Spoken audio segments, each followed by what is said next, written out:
Hello, friends. I am Chevee. Welcome to my shed. How are you today? How's life in your world? How's things where you are? I hope it's fantastic. Everything here is great. And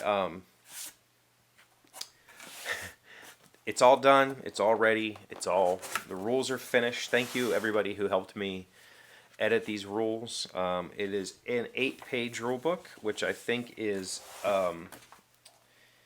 not bad for what the game is. I think that if I had a proper rulebook writer, other than me tackling this process, we could get this down to like a front and back. Right now there's a lot of extra stuff and extra space, graphics, and that sort of stuff. Card explanations that probably aren't necessary. Like some of these card explanations, I just retyped what's on the card because I don't know how to explain it any better than what's on the card.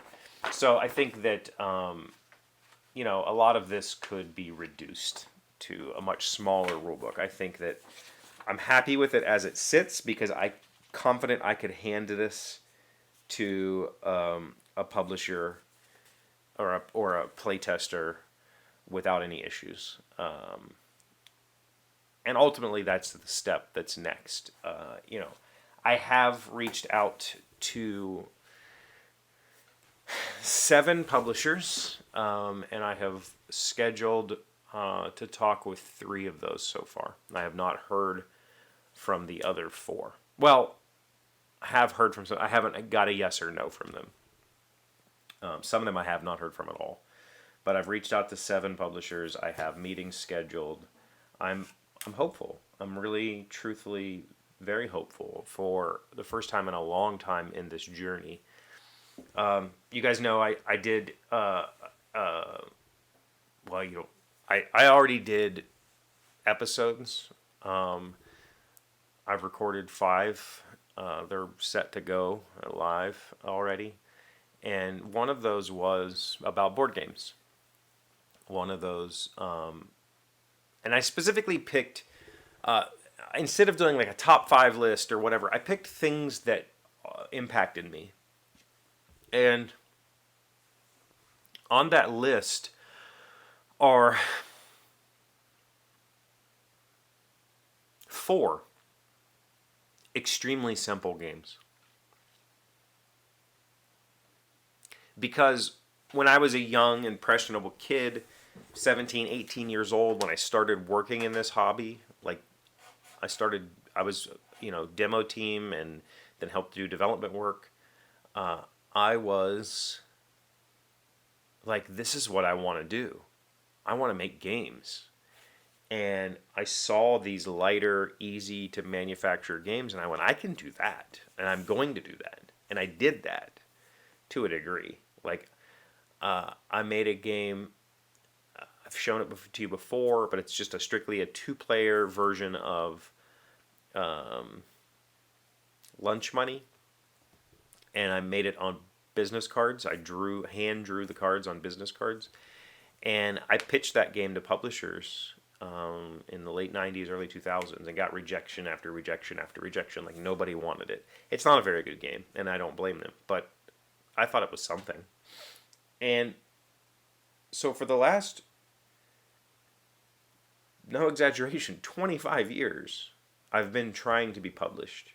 To some degree or other. There has been large windows of me taking time off.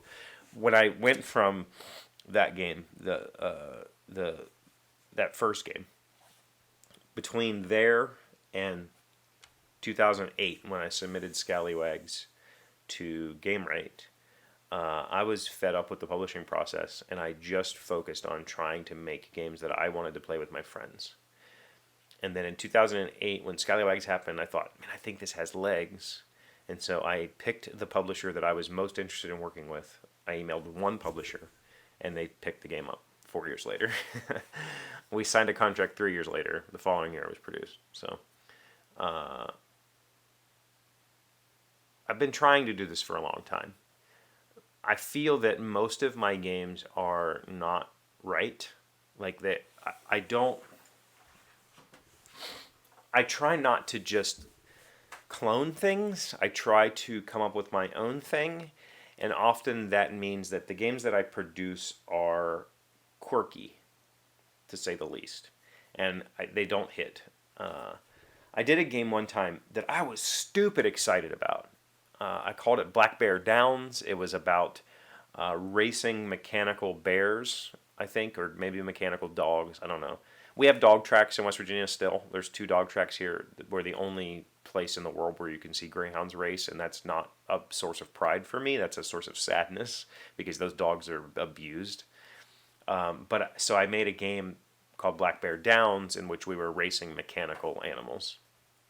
But it was a very simple hand management game, kind of like a trick taker, but you were racing these dogs. And I've loved that game. And 0 people I showed it to enjoyed it. They all thought it was just dry and boring.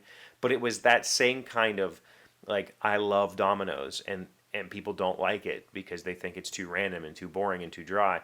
But there's something about that, like trying to outwit, trying to make subtle moves so that you can make big moves.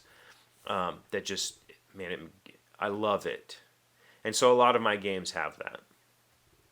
And I think carrying it through to Rival Rails even, there for a while this game, it ballooned to a much more complex, much more involved game than it needed to be. And trimming all of that fat and bringing it back to earth, I think was absolutely the right call. And I think this game has merit. I think it legit has, like, I think there's something going here. I think there is a product here that has a potential. And I haven't felt like that for a long time. You know, I could say Dungeon Rummy is a product that has a potential. I have 0 hopes that this will get picked up by a publisher. It's just not interesting enough. It's just rummy. It's just fantasy-themed rummy. And people don't play rummy because it's not a very good game, in their opinion. I think it's a great game. Whatever. I have 0 hopes in this becoming a physical product that a publisher would produce. I will 100% produce this on my own if I can't find a publisher. And it'll probably be in this format. You'll be able to buy it on the Game Crafter. I'll have to find an artist because I'm not going to publish the crappy AI art that's in here. But this game is quirky and weird because it's that style of thing that I like. Squirreled Away. I showed you guys this last year, the year before last. I pitched this at Gen Con 2021 and got 0 takers. 2022? Yeah, 21. I got 0 takers. No, 22. Whatever. This is a card game version of Scallywags that is very simple. And it has a whole lot of, it has Take That, but most people don't realize that when they play it. It's got this quirk of you have to figure out how to play the game because I'm not going to tell you up front how to play the game. And there are ways to play this game very cutthroat, it's very engaging and interesting when all the players at the table understand how it works. That's one of my little quirky things that means that my games don't hit very often. But this train game, I think it has legs. I think it has potential.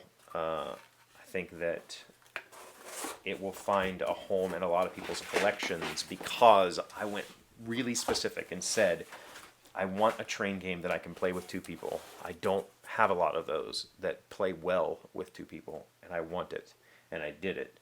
And I think that there's a lot of other people like me that want the same thing, and they're willing to play a lighter version of a train game. This is not an 18xx. This is not. This isn't even in the same vein as traditional Cube Rails games, like the stuff that Capstone's doing. It's lighter than those. It's card driven. It's obviously lighter. It's card driven. But it has enough of a. You have to understand the game enough to play it well, and I think that lends it a lot of replayability and a lot of interest. I also have a whole lot of ideas for expansion, so I'm excited about it. I'm very excited about it. I'm excited to show it. We'll see what happens. Obviously, I'll let you know, but it would be very cool. You know, I told Malia the other day the $5,000 I might make off of it if it was published. That's probably about the most I could expect to see from it. Is not worth the 2.5 years I've put into it. But I I didn't do it for that purpose. I did it to fill a gap in my own personal board game collection. And if I can make anything out of that, that's great. But the more important part is filling the gap in other people's collections, like helping them with something that they want to play. So we'll see what happens. Again, I'll let you know. Thank you for being here as always. Thank you for liking, commenting, subscribing, being amazing friends and wonderful people. I really appreciate you. And I'll see you again tomorrow. Okay. Today's word you should know sounds smart is sesquipedalian. It's an adjective meaning a writer or speaker who prefers big, complex words and arcane jargon to plain, simple English or a piece of writing containing such prose. Recently, a strange whimsy has started to creep up among the sesquipedalian prose of scientific journals. Stephen Hall, an American architect. Sesquipedalian. Pedalian? Sesquipedalian. Yeah. I don't know. Sesquipedalian. That is a ridiculous word that is self-referential, right? I don't like it.